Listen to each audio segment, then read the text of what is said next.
देखिए, शिक्षक भर्ती परीक्षा MPTET मध्य प्रदेश संविदा वर्ग 3 प्राथमिक शिक्षक भर्ती परीक्षा। आप यहाँ पर देख सकते हो संविदा वर्ग 3 MPTET प्राथमिक शिक्षक पात्रता परीक्षा मार्च में आप लोग के एग्ज़ाम में 2022 MP। हम यहाँ पर इसकी कोचिंग पढ़ रहे हैं, हम यहाँ पर इसकी क्लास देख रहे हैं। हम आज गणित पढ़ेंगे। हम क्या पढ़ेंगे? गणित पढ़ेंगे। आपकी गणित में 15 नंबर के आपके अंक गणितीय सवाल आएंगे और गणित में 15 नंबर की क्या आएगी, यहाँ पर पेडागोजी के यहाँ पर सवाल पूछे जाएंगे। तो सबसे पहले हम, इससे पहले कि हम यहाँ पर अंक वाले सवाल हल करेंगे, उससे पहले कुछ जो बेसिक जानकारी होती है यहाँ पर हम कुछ बेसिक जानकारी यहाँ पर हम तैयार करेंगे। तो हम संख्या पद्धति यहाँ पर हमने स्टार्ट कर दिया है। सबसे पहले हम पढ़ेंगे संख्या के प्रकार। संख्या कितने प्रकार की होती है, सबसे पहले यहाँ पर हम ये समझेंगे। तो आप लोग डालिए हेडिंग संख्या के प्रकार। कापी में आप लोग को लिखते भी चलना है। कापी में आप जो लोग यूट्यूब से पढ़ रहे हैं वो लोग भी, और जो लोग यहाँ पर पढ़ रहे हैं वो लोग भी, कापी में आपको लिखना भी है, समझना भी है और उसको याद भी करना, तैयार भी करना। तो डालिए हेडिंग संख्या का प्रकार। पहली हेडिंग डालो प्राकृत संख्या। पहली हेडिंग के डालोगे प्राकृत संख्या। प्राकृत संख्या, ठीक है। तो प्राकृत संख्या में डेस फाड़ के लिख दो 1 2 3 4। प्राकृत संख्या जो होती है, प्राकृत संख्या कहाँ शुरू होती है? 1 से शुरू होती है। 1 2 3 4 5 6 7 8 9 10 और अनंत तक जाती है। 1 से लेकर के अनंत तक जाने वाली जो संख्या होती है उसको हम क्या कहते हैं? उन संख्याओं को हम प्राकृत संख्या कहते हैं। तो प्राकृत संख्या कहाँ से प्रारंभ होती है? प्राकृत संख्या 1 से लेकर के कहाँ तक जाती है? अनंत तक जाती है। इसको हम क्या कहते हैं? इसको हम प्राकृत संख्या कहते हैं। दूसरी होती है यहाँ पर हमारी पूर्ण संख्या। पूर्ण संख्या में क्या होता है? पूर्ण संख्या में यहाँ पर हमारा जीरो भी क्या होता है? शामिल होता है। पूर्ण संख्या में हमारा क्या शामिल होता है? जीरो भी शामिल होता है। तो पूर्ण संख्या में 1 2 3 4 5 6 7 8 9 10 1 से लेकर के अनंत तक जाती है और इसमें क्या शामिल रहता है? इसमें जीरो भी क्या रहता है? शामिल रहता है। कौन सी संख्या में? पूर्ण संख्या में जीरो भी क्या रहता है? इसमें शामिल रहता है। प्राकृत संख्या 1 से लेकर के अनंत तक होती है और पूर्ण संख्या कहाँ से लेकर कहाँ तक होती है? अनंत तक होती है। तीसरा लिखो यहाँ पर पूर्णांक। पूर्णांक का मतलब क्या होता है? पूर्णांक का मतलब होता है पूर्ण अंक। पूर्णांक का मतलब यहाँ पर क्या होता है? पूर्ण अंक होता है। तो पूर्णांक में देखो क्या क्या शामिल होता है। पूर्णांक का मतलब होता है पूरा पूरा अंक रहना चाहिए। तो पूर्णांक में सारी की सारी ऋणात्मक संख्या है, माइनस वाली संख्या है। ऋण का 1, ऋण का 2, ऋण का 3, ऋण का 4, ऋण का 5 डेस अनंत तक, है ना। कौन सी संख्या है? ऋणात्मक संख्या है। ऋणात्मक संख्या है, ठीक है। सारी की सारी ऋणात्मक संख्या है। इसके बाद जीरो भी शामिल रहेगा किसमें? पूर्णांक में। और सारी की सारी धनात्मक संख्या है। धनात्मक संख्या 1 हो गया, 2 हो गया, 3 हो गया, 4 हो गया, 5 6, ये कहाँ तक जाएगी? आपकी अनंत तक जाएगी। तो पूर्णांक में पूरी ऋणात्मक संख्याएं भी शामिल होती है, पूर्णांक में जीरो भी शामिल होता है और पूर्णांक में सारी की सारी यहाँ पर धनात्मक संख्याएं भी क्या होती है? यहाँ पर आपकी धनात्मक संख्याएं भी यहाँ पर क्या होती है?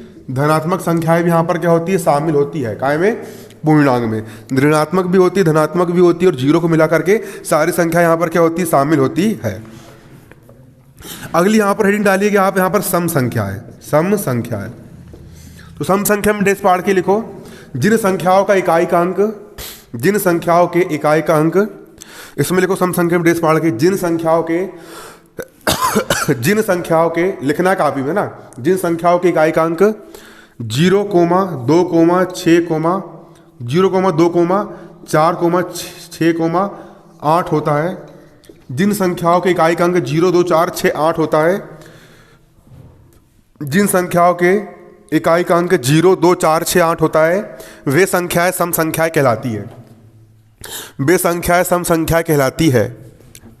अगर संख्या के इकाई का अंक, अगर संख्या का जो यूनिट प्लेस है, जो यूनिट डिजिट है, अगर संख्या के इकाई का अंक अगर 0 है, 2 है, 4 है, 6 है, 8 है, तो वो संख्या में किसका भाग जाएगा? 2 का भाग चला जाएगा और वो संख्या क्या कहलाती है? सम संख्या कहलाती है। सम संख्या पहचान करने का जी नियम होता है, इकाई के स्थान पर 0 2 4 6 8 है तो वो संख्या कौन सी संख्या होगी? यहाँ पर हमारी सम संख्या होगी। अगला डालो विषम संख्या। अगली हेडिंग डालो 5वें नंबर की विषम संख्या। विषम संख्या। विषम संख्या में डेस फाड़ के लिखो जिन संख्या के इकाई का अंक 1 3 5, 7, 9, 11, 9 होता है। जिन संख्याओं के इकाई का अंक लिखो, जिन संख्याओं के इकाई का अंक 1, 3, 5, 7, 9 होता है, जिन संख्याओं के इकाई का अंक 1, 3, 5, 7, 9 होता है, लिखो, जिन संख्याओं के इकाई का अंक 1, 3, 5, 7, 9 होता है, वे संख्या विषम संख्या कहलाती है। लिखो, वे संख्याएं क्या कहलाती है? विषम संख्याएं कहलाती है। वे संख्याएं विषम संख्या कहलाती है। अगली हेडिंग डालो भाज्य संख्या। अगली हेडिंग डालो भाज्य संख्या। अगली हेडिंग क्या डालोगे? भाज्य संख्या। भाज्य संख्या अगली हेडिंग डालोगे यहाँ पर क्या? भाज्य संख्या। भाज्य संख्या में डेस पाड़ के लिखो, जिन संख्याओं के 2 से अधिक गुणनखंड हो भाज्य संख्या कहलाती है। जिन संख्याओं के 2 से अधिक गुणनखंड हो भाज्य संख्या कहलाती है। जिन संख्याओं के 2 से अधिक गुणनखंड हो भाज्य संख्या कहलाती है। जिन संख्याओं के 2 से अधिक गुणनखंड हो भाज्य संख्या कहलाती है। जैसे 4, यहां पर हम 4 की बात करें, 4 को आप क्या लिख सकते हो? 4 को लिख सकते हो 2 गुणा 1। इसके 2 से अधिक गुणनखंड है, ठीक है। मतलब 4 जो है, 4 में 2 का भाग भी जाएगा। 4 में पहला किसका भाग जाएगा? 4 में पहला 2 का भाग जाएगा, चल जाएगा। 2 दूनी 4, 1 का ही भाग जाएगा, 1 चौ 4, और 4 का भाग जाएगा, 4 1 कम 4। तो यहां पर देखो 2 से अधिक संख्या को भाग जा रहा है ना, तो जिसमें 2 से अधिक संख्याओं में भाग चल जाएगा उसको हम क्या बोलेंगे? उसको हम भाज्य संख्या कहेंगे। जैसे 4 यहां पर क्या हो गया?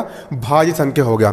मैंने बोल दिया यहां पर 8, 8 भी कैसी संख्या है? 8 भी एक प्रकार की भाज्य संख्या है, क्योंकि 8 में 1 का भाग भी जाएगा, 8 में 2 का भाग भी जाएगा, 2 चौ 8 होता है, 8 में 4 का भी जाएगा, 4 दूनी 8 होता है, और 8 में 8 का भी जाएगा, 8 कम 8 जाएगा ना।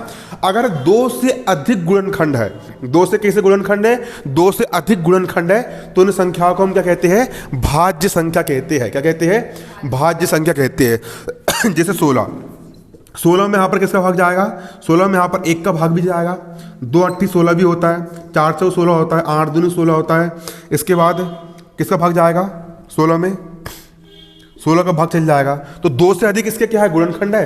तो जिन संख्याओं के 2 से अधिक क्या होते हैं? गुणनखंड होते हैं, उनमें किसका भाग जाता है? वे संख्याएं कौन सी संख्या कहलाती है? वे संख्या भाज्य संख्या कहलाती है। कौन सी संख्या कहलाती है? वे भाज्य संख्या कहलाती है। बन जाएगा, इसको उतार लो इतना।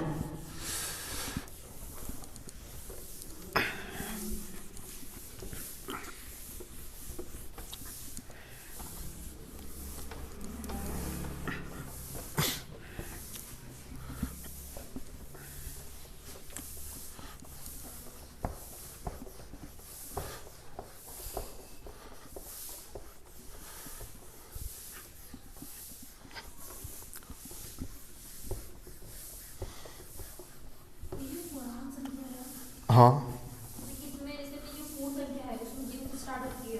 हाँ हाँ हाँ हाँ। जैसे कि एक जो है, एक पूर्ण भी है, पूर्णांक भी है, वो प्राकृत भी है, वो सब में आएगी, सब में गिनी जाएगी वो, है ना? गिनी नहीं, ऋणात्मक संख्या पूर्णांक में शामिल रहेगी। हाँ, पूर्णांक मतलब पूरा अंक होना चाहिए, पूरा पूरा। अगर मान चलो कि 1.1 है तो ये पूर्णांक नहीं है। जैसे कि एक रोटी पूरी पूरी हो गई और आधी, मतलब वो पूर्णांक में नहीं आएगी, वो मतलब पूरा एक होना चाहिए।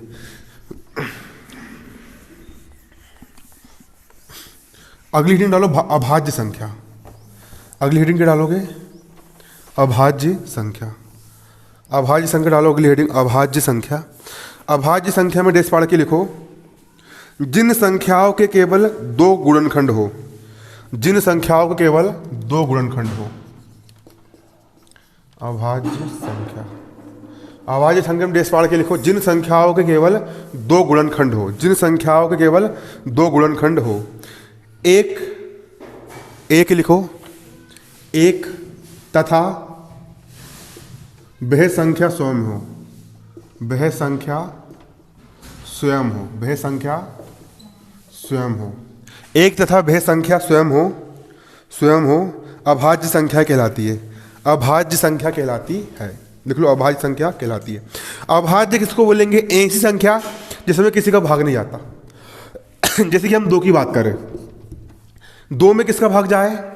एक का ही जाएगा और स्वयं उसी संख्या का जाएगा, स्वयं उसी संख्या मतलब 2 का जाएगा। तो जिन संख्याओं के, ऐसी संख्याएं जिनके सिर्फ और सिर्फ 2 ही गुणनखंड होते हैं, जिन संख्याओं के सिर्फ केवल और केवल 2 ही गुणनखंड होते हैं, पहला गुणनखंड 1 रहेगा, 1 का ही भाग जाएगा, 1 दूनी 2, और दूसरा गुणनखंड वह संख्या स्वयं रहेगी। यहाँ पर 2 स्वयं अपने आप में क्या रहेगी, गुणनखंड रहेगी।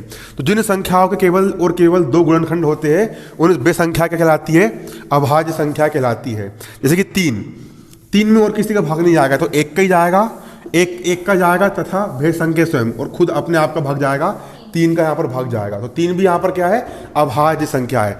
जिन संख्याओं के केवल और केवल 2 गुणनखंड होते हैं, पहला 1 का भाग जाएगा और दूसरा स्वयं वो संख्या अपने आप का भाग जाता है, उन संख्या को हम क्या कहते हैं, अभाज्य संख्या कहते हैं। तो कुछ अभाज्य संख्याओं के यहाँ पर हम एग्जाम्पल यहाँ पर हम लिख लेंगे। अभाज्य संख्याओं के एग्जाम्पल, अभाज्य संख्या यहाँ पर 2 हो गई, 3 हो गई, 5 हो गई, 7 हो गई, 11 हो गई, 13 हो गई, 19 हो गई, 17 हो गई, 23 हो गई, 29 हो गई। ये अभाज्य, कुछ अभाज्य संख्याएं होती है ना, ये कुछ क्या होती है, अभाज्य संख्याएं होती है। एग्जाम्पल लिख लो, और है ना, ठीक है। अगला लिखो यहाँ पर परिमेय संख्या, परिमेय संख्या। अगला यहाँ पर क्या लिखोगे, परिमेय संख्या। अगला लिख लो परिमेय संख्या, अगली हेडिंग के डालोगे परिमेय संख्या ना, अगली हेडिंग के डालोगे परिमेय संख्या। परिमेय संख्या में डेस वाड़ के लिखो, जिन संख्याओं को P बटा Q के रूप में लिखा जा सकता है, जिन संख्याओं को P बटा Q के रूप में लिखा जा सकता है, जिन संख्याओं को P बटा Q के रूप में लिखा जा सकता है,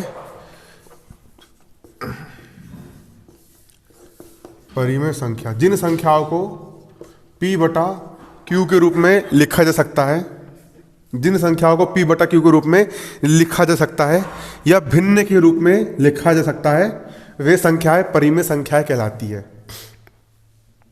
वे संख्याएं परिमेय संख्याएं कहलाती है। परिमेय संख्या अपन किसको बोलेंगे, परिमेय संख्या, कौन सी संख्या की बात कर रहे हैं यहाँ पर हम, परिमेय संख्या की बात कर रहे हैं।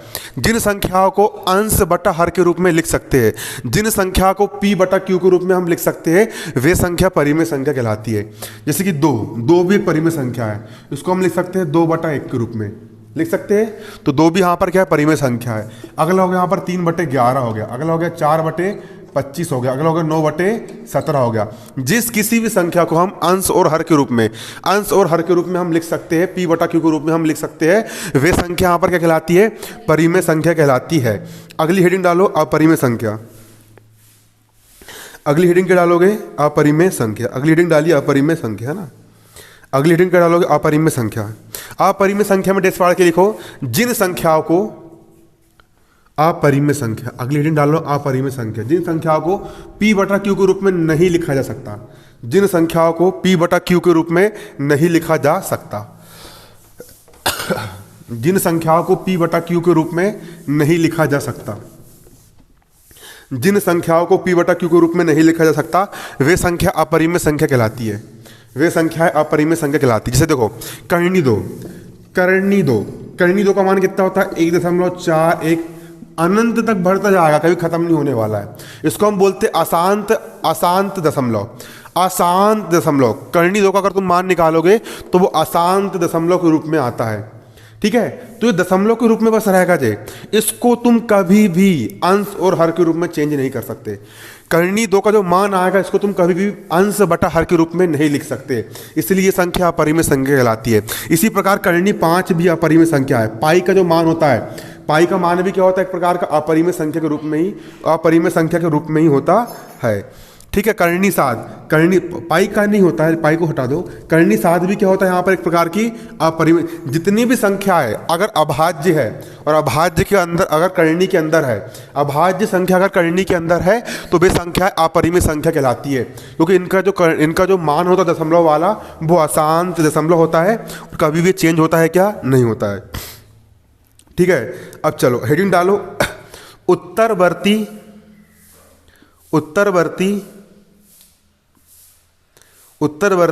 या अनुवर्ती, उत्तरवर्ती या अनुवर्ती, उत्तरवर्ती या अनुवर्ती या परिवर्ती संख्या है। उत्तरवर्ती या अनुवर्ती या परिवर्ती संख्या है। उत्तरवर्ती या अनुवर्ती या परिवर्ती संख्या है। उत्तरवर्ती या अनुवर्ती या परिवर्ती संख्या है। इसमें डेस पढ़ के लिखो। किसी भी प्राकृत संख्या के किसी भी प्राकृत संख्या से किसी भी प्राकृत संख्या से ठीक अगली प्राकृत संख्या किसी भी प्राकृत संख्या से ठीक अगली प्राकृत संख्या किसी भी प्राकृत संख्या से ठीक अगली प्राकृत संख्या उसकी उत्तरवर्ती या अनुवर्ती या परिवर्ती संख्या कहलाती है।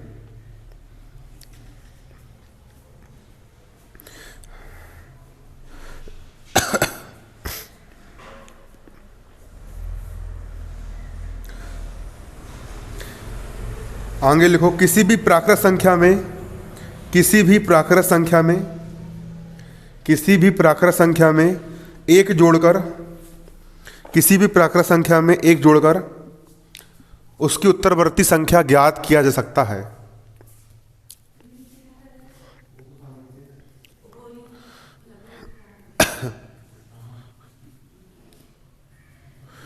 किसी भी प्राकृत संख्या में अगर हम एक जोड़ देंगे तो उसकी हमको क्या मिल जाएगी? उत्तरवर्ती या अनुवर्ती या परिवर्ती संख्या हमको मिल जाएगी। मान चलो मैंने बोला 126, पेपर में क्वेश्चन आ गया 126 की परिवर्ती संख्या कौन सी है, तो 126 में यहाँ पर सिंपल एक जोड़ दो, कितने जाएगी? 127। उसने बोल दिया 4503 की अनुवर्ती संख्या कौन सी है, तो उसमें एक जोड़ दो, कितना जाएगा? 4504 हो जाएगी। ठीक है। किसी भी प्राकृत संख्या में अगर एक जोड़ दिया जाए, किसी भी प्राकृत संख्या में एक जोड़ दिया जाए तो एक जोड़ने के बाद जो संख्या हमको प्राप्त होती है वह संख्या उत्तरवर्ती या अनुवर्ती या परिवर्ती संख्या कहलाती है। किसी भी प्राकृत संख्या में एक जोड़ने के बाद जो संख्या हमको प्राप्त होती है वह संख्या हमारी क्या कहलाती है? उत्तरवर्ती, अनुवर्ती या मतलब एक अगली वाली संख्या। एक जोड़ देंगे उसको परिवर्ती मतलब प्राकृत संख्या के बाद आने वाली संख्या या उत्तरवर्ती या अनुवर्ती संख्या कहलाती है। अगली हेडिंग डालो, पूर्ववर्ती संख्या है। अगली हेडिंग क्या डालोगे? पूर्ववर्ती संख्या है। अगली हेडिंग क्या डालोगे? पूर्ववर्ती संख्या है। पूर्ववर्ती संख्या है। अगली हेडिंग डालो, पूर्ववर्ती संख्या है। पूर्ववर्ती संख्या है। हेडिंग डालो, पूर्ववर्ती संख्या है। इसमें डेस पाड़ के लिखो। किसी भी प्राकृत संख्या किसी भी प्राकृत संख्या से ठीक पहली प्राकृत संख्या किसी भी प्राकृत संख्या से ठीक पहली प्राकृत संख्या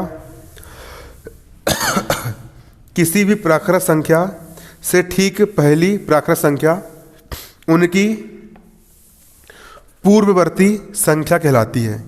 उनकी पूर्ववर्ती संख्या कहलाती है। किसी भी प्राकृत संख्या से ठीक पहली प्राकृत संख्या उनकी पूर्ववर्ती संख्या कहलाती है। किसी भी प्राकृत संख्या में से एक घटाकर किसी भी प्राकृत संख्या में से एक घटाकर किसी भी प्राकृत संख्या में से एक घटाकर